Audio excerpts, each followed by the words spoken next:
Bagatubang og kaso gumikan sa kalapasan sa Republic Act 7610 o Anti-Child Abuse Law ang 29 anyos nga inahan nga nag-viral human nang ulata sa iyang 5 anyos nga batang babae. Si Chona Carrion sa report. Dinhi sa Daruhan Drive Barracks sa Barangay San Roque, Talisay City, nahitabo ang pagpangulata sa inahan sa iyang 5 anyos nga anak ni atong Sabado sa hapon. Sa cellphone video nga nakuha sa ilang silingan, makita nga nagbitbit ang inahan og lipak nga giingong gibunal sa iyang anak. Ang bata nagminatay na og hilak. Sa video usab makita nga gipugos sa inahan nga pasudlon ang bata sa ilang panimay apan nagdumili ang bata. Pagdala, pasinilas na. Ayaw, ina na, ha? Pasinilas na ba? Ayaw, lagi sulti, anak. Ayaw, lagi mo, ay. Uli na. Uli na ba? Adunay higayon nga giguyod ang bata aron lang gyud masud kini sa balay. Ug dihay gikumot ang baba sa bata sa iyang inahan. Hilong na! Ay ko ginanaan ha! Ay ko ginanaan ha! Nagkasama na lang ha! Ay ginanaan ha! Oo na! Tanawa! Pila na kadlaw na adiri pero inana na pinabagan!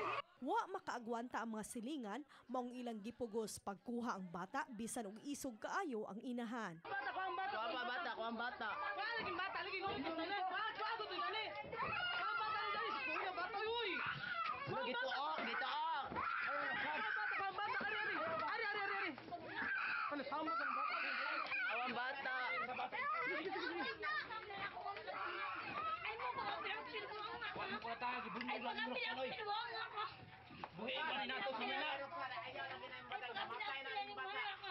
Nasayran nga duha ka adlaw na nga wa miuli ang bata sa ilang panimay, gumikan kay kanunay siyang dagmalan sa iyang inahan. Di pa palit naman ako sa tanggal ako! Nya wala niya ulit!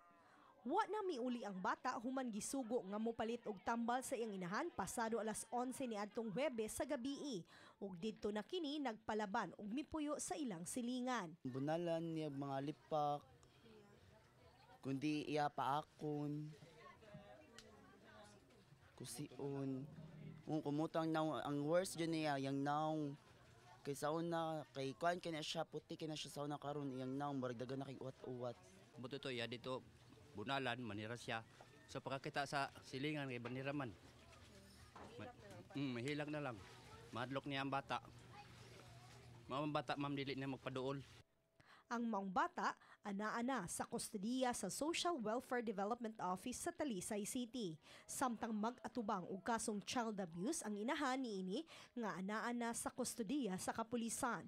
Matod ni Felipa Solana, hepe sa City Social Welfare Development Office, nga ang balaod nagdili nga manugo og 5 anyos nga bata ug mas labaw nga gidili ang pagdagmal kaniya. Naay mga kuan, nasa mga labod sa lawas na nakita. Wala naging plano ang bata mo uli, kaya di na gyud siya gikapoy na gyud ang term, gikapoy na siya siyang mama ang bata. Uban ni Marlon Melgaso, Chona Carrion, Balitang Bisdak.